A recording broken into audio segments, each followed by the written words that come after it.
வணக்கம் ஃப்ரெண்ட்ஸ், எல்லாரும் நல்லா இருக்கீங்கன்னு நினைக்கிறேன். நானுமே ரொம்பவுமே நல்லா இருக்காங்க.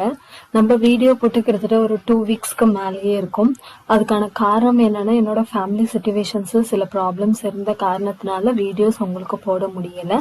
அது மட்டும் இல்லாமல் இப்போதான் புதுசாக நம்ம ஆர்ஆர்பி என்டிபிசிக்கான வீடியோஸ் போட்டுட்டு இருக்கோம் அப்படின்றதுக்காக நிறைய பேருக்கு அதை ரீச் ஆகணுன்றதுக்காக கொஞ்சம் டைம் எடுத்துக்கிட்டாங்க. ஸோ என்னோட ஃபேமிலி சிச்சுவேஷன்ஸை சொல்லி உங்களையும் நான் இது பண்ண விரும்பல. அதனால தான் வீடியோ போட டிலே ஆயிடுச்சு. அதுக்கு நான் சாரி கேட்டுக்கிறேங்க. இப்போ நம்ம already RRB NTPC 120 days plan part 1 பார்த்தோம் இல்லைங்களா? அதாவது கிட்டத்தட்ட 10 டேஸ்க்கான பிளான் என்ன அப்படின்றத பார்த்தோம். அதுலயே நிறைய பேர் சில டவுட்ஸ் எல்லாம் கேட்டிருந்தீங்க. அதுக்கான கமெண்ட் செக்ஷன்ல சொல்லியிருக்கோம். ஆல்ரெடி நம்ம ரீசனிங்க்கு, அதே மாதிரி குவான்டிடேட்டிவ் ஆப்டிடியூடுக்கு, ஜெனரல் அவேர்னஸ்க்கு எந்த மாதிரியான சேனல்ஸ் பார்க்கலாம் அப்படின்றத சொல்லியிருக்கேன். ஏன்னா நிறைய பேரால புக்ஸ் எல்லாம் வாங்கி தான் படிக்கணும் அப்படின்ற ஒரு சிச்சுவேஷன் இருக்கும்போது, புக்ஸ் எல்லாம் வாங்க முடியாத சிச்சுவேஷன் இருக்கும்போது நீங்க யூடியூப் சேனல்ஸை கூட ரெஃபர் பண்ணி பார்க்கலான்றதுக்காக தான் அந்த மாதிரி வீடியோ போட்டிருந்தோம். நீங்க புக் சோர்ஸ் வாங்கிக்கிறீங்க அப்படின்னா கண்டிப்பா அதை கூட வாங்கிக்கலாம். எந்த ப்ராப்ளமும் கிடையாது. நான் ஆல்ரெடி 10 டேஸ்க்கான பிளான் கொடுத்துட்டேன். இப்போ அடுத்த 10 டேஸ், நெக்ஸ்ட் 10 டேஸ் நம்ம என்ன பண்ண போறோம், அதாவது இது பார்ட் 2 வீடியோங்க. பார்ட் 1 டிஸ்கிரிப்ஷன் இருக்கும், செக் அவுட் பண்ணி பாருங்க. இதுல மேக்ஸ்ல ஒரு 10 டாபிக்ஸ் முடிக்கணும். அதாவது நீங்க இப்ப சிபிடி, அதாவது சிபிடினா கம்ப்யூட்டர் பேஸ்டு டெஸ்ட் வரும் இல்லைங்களா? அதுல ஃபர்ஸ்ட் ஃபவுண்டேஷன் மட்டும் தாங்க நீங்க பார்க்கணும். அதாவது ரொம்ப டெப்தா பார்க்கணும் அப்படின்னு கிடையாது.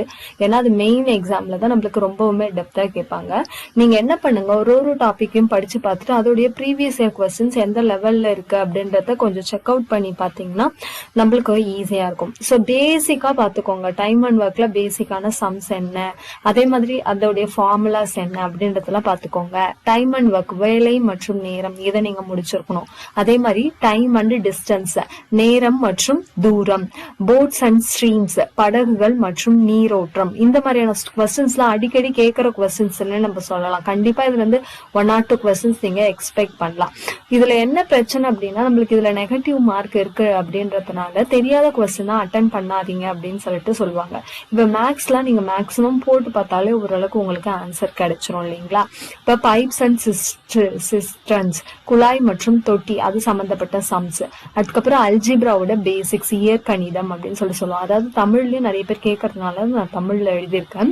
நீங்க டைரக்டா இந்த இங்கிலீஷ் டாபிக்க போட்டுட்டு இன் தமிழ் அப்படின்னு போட்டீங்கனாலே உங்களுக்கு அதுக்கான பேசிக் சம்ஸ் எல்லாமே சொல்லி கொடுக்குற சேனல்ஸ் எல்லாமே வந்துடும்.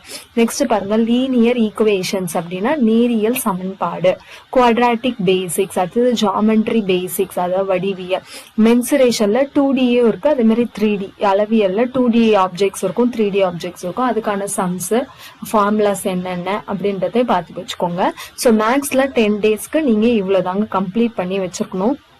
டெய்லி கொஞ்ச நேரமாவது இதுக்காக ஸ்பெண்ட் பண்ணுங்க. ஏன்னா நிறைய பேர் ஒர்க் போயிட்டு படிக்கிறவங்களா இருக்கலாம், நிறைய பேர் ஹவுஸ் ஒய்ஃபா இருந்து படிக்கிறவங்களா இருக்கலாம். கண்டிப்பா எல்லாருக்குமே கஷ்டங்கள் இருக்குதான் இல்லையா?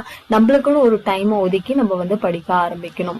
நெக்ஸ்ட் ரீசனிங் அப்படின்னு பாத்தீங்கன்னா அதுல என்னன்னா சிலாலஜிசம், அடுத்து ஸ்டேட்மெண்ட், கன்க்ளூஷன், அதாவது 2 ஸ்டேட்மெண்ட் கொடுத்துட்டு அதுக்கான கன்க்ளூஷன் கொடுத்துட்டு இதுல எந்த கன்க்ளூஷன் சரியா வரும் அப்படின்ற மாதிரி கேட்பாங்க. அடுத்து ஸ்டேட்மெண்ட், அசம்ஷன், அடுத்து கேலண்டர் சம், நிறைய இந்த மாதிரி டேட்லாம், அதாவது இப்ப 10th ஏப்ரல் வெனஸ்டேனா அதே வருஷத்துல இருக்க 11th ஆகஸ்ட் என்ன டே, அந்த மாதிரியான சம்ஸ் எல்லாம் கேலண்டர் சம்ஸ்ல வரும். அடுத்து கிளாக் சம்ஸ், டைம் இது பண்ற மாதிரி. அடுத்து சீட்டிங் அரேஞ்ச்மெண்ட்ல லீனியரும் பார்க்கணும், அதே மாதிரி சர்க்குலரும் பார்க்கணும். லீனியர்னா இப்ப ஹெச் பக்கத்துல ஐ இருக்காங்க, அப்புறம் ஜே பக்கத்துல யாரு இருப்பாங்க, இந்த மாதிரி லீனியர்னா நேரா இருக்கிற மாதிரி வரும். சர்க்குலர்னா இப்படி சுத்தி இருக்கிற மாதிரி வரும். இப்ப இங்க ஹெச் இருக்காங்க, அவங்களோட ரைட் ஹேண்ட் சைட்ல 6 இருக்காங்க. சோ இந்த மாதிரி கொடுப்பாங்க. இதுதான் என்னன்னா சீட்டிங் அரேஞ்ச்மெண்ட். ரீசனிங்ல இந்த டாபிக்ஸ் மட்டும் இந்த வாரத்துக்கு கவர் பண்ண பாருங்க. நெக்ஸ்ட் பாத்தீங்கன்னா ஜெனரல் அவேர்னஸ், நம்ம எல்லாமே தான் பண்ணி ஆகணும். நிறைய பேர் என்ன நினைப்பாங்க, ஃபர்ஸ்ட் மேக்ஸ் எல்லாம் முடிச்சிருவோம், ஜெனரல் அவேர்னஸ் லாஸ்டா பார்க்கலாம் அப்படி எல்லாம் நினைப்பாங்க. தயவு செஞ்சு அப்படி பண்ணாதீங்க. டெய்லியுமே ஈக்குவலான டைம் கொடுங்க. அப்பதான் நம்மளால போர்ஷன்ஸை கவர் பண்ண முடியும். ஜெனரல் அவேர்னஸ் ஜியோகிரபியில இந்தியா பிளஸ் வேர்ல்டு, அதாவது புவியியல்ல இந்தியா மற்றும் உலகம் சம்பந்தமான வீடியோகள், இதெல்லாம் நீங்க இப்ப இந்த அடாப்ட் 247ல இதோட முழு வீடியோவுமே இருக்கும். நம்மளுக்கு இந்தியா மற்றும் உலகம் பற்றிய முழு விரிவான வீடியோன்னு சொல்லிட்டு ஒரு 3 hours கிட்ட வீடியோஸ் போட்டிருப்பாங்க. அதெல்லாம் ஸோ அதெல்லாம் படிச்சு நீங்க ஒரு நோட்ஸ் மாதிரி எடுத்துக்கலாம். இப்ப பாலிட்டியில இந்திய அரசியலமைப்பு இதோட பேசிக்ஸா பாத்துக்கோங்க. அதாவது இந்திய அரசியலமைப்பு யாரால் கொண்டு வரப்பட்டது, அந்த இதுலாம் இருக்கு இல்லையா, அம்பேத்கருடைய குழு டிராஃப்டிங் கமிட்டின்னு வரும், அதுல எத்தனை மெம்பர்ஸ் இருந்தாங்க, எந்த வருஷம் வந்துட்டு இந்த ஒரு குழு ஏற்படுத்தப்பட்டது, நம்மளுடைய கான்ஸ்டியூஷன் அந்த அரசியலமைப்பு புத்தகம் எழுதுறதுக்கு எத்தனை நாள் தேவைப்பட்டது, அது எந்த மொழியில எழுதுனாங்க, யாரால் எழுதப்பட்டது, இது எல்லாமே பேசிக் அடிப்படையா நம்ம தெரிஞ்சுக்க வேண்டிய விஷயங்கள். சோ இது எல்லாமே அந்த இந்திய அரசியலமைப்புடைய பேசிக்ஸ் முதல்ல இதுல பார்த்துடலாம். நெக்ஸ்ட் எக்கனாமிக்கோடைய பேசிக்ஸ், பொருளாதாரம், அதாவது பொருளாதாரம்னா என்ன, அதுல நம்மளுக்கு வரும் இல்லையா, primary sector, secondary sector, treasury sector, அந்த எதெல்லாம் வரும். சோ இந்த இது எல்லாமே நீங்க எதுல வேணும்னா 6th to 12th NCERT புக்ஸ்ல தாங்க கவர் பண்ணணும் அப்படின்னு சொல்லிட்டு சொல்றாங்க. இல்ல நீங்க எனக்கு படிக்க முடியல அப்படின்னாலும் இதுக்கான வீடியோஸ் நீங்க யூடியூப்ல சர்ச் பண்ணி பாத்தீங்கன்னாலே ஒரு கம்ப்ளீட் செஷன் வீடியோ மாதிரி கொடுத்திருப்பாங்க. இப்ப இந்திய அரசியலமைப்புன்னு சொல்லிட்டு நிறைய யூடியூப் வீடியோஸ் நம்மளுக்கு வரும். எது உங்களுக்கு ஈஸியா இருக்கோ அதை நீங்க பார்க்க ஆரம்பிக்கலாம். நான் இந்த சேனல் பாருங்க, அந்த சேனல் பாருங்க நான் ரெக்கமெண்ட் பண்ணல. ஏன்னா ஒவ்வொருத்தவங்களுக்கும் ஒரு சேனல் ஈஸியா இருக்கிற மாதிரி தோணலாம் இல்லைங்களா. சோ உங்களுக்கு எந்த சேனல் பிளெக்சிபிளா இருக்கோ, ஈஸியா புரியுதோ அந்த சேனலை நீங்க பாருங்க. தயவு செஞ்சு இப்ப நம்மளுக்கு எக்ஸாம் என்னைக்கு அப்படின்னு சொல்லாததுனால நம்மளுக்கு நிறைய டைம் இருக்குன்னு தயவு செஞ்சு விட்டுறாதீங்க. ஏன்னா டைம் திடீர்னு ஒரு 20 டேஸ்ல எக்ஸாம், அதாவது 1 மந்த்ல எக்ஸாம் அப்படின்ற மாதிரி நம்மளுக்கு சொல்லிடுவாங்க. சோ அந்த டைம்ல நம்ம எதை படிக்கிறது அப்படின்ற ஒரு கன்ஃபியூஷன்ல நிறைய இருக்கும். சோ அதனால இருக்கிற டைம் இப்பத்துல இருந்தே கொஞ்சம் கொஞ்சமா உங்களுக்கு டைம் ஸ்பெண்ட் பண்ணி முடிஞ்ச அளவுக்கு போர்ஷன்ஸை கம்ப்ளீட் பண்ண ஆரம்பிங்க.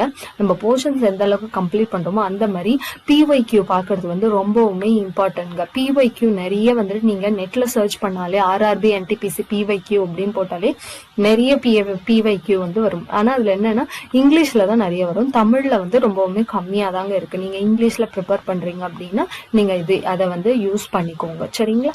சோ மேக்ஸிமம் போர்ஷன்ஸ் கம்ப்ளீட் பண்ண PYQல சம்ஸ் எல்லாமே போட்டு பாத்தீங்கன்னா கொஞ்சம் ஈஸியா இருக்கும், ஓகேங்களா. சோ இந்த வீடியோ உங்களுக்கு யூஸ்ஃபுல்லா இருக்கும் நம்புறேன். நம்மளோட சேனல் பிடிச்சிருந்தா கண்டிப்பா சப்ஸ்கிரைப் பண்ணிக்கோங்க. தேங்க்யூ.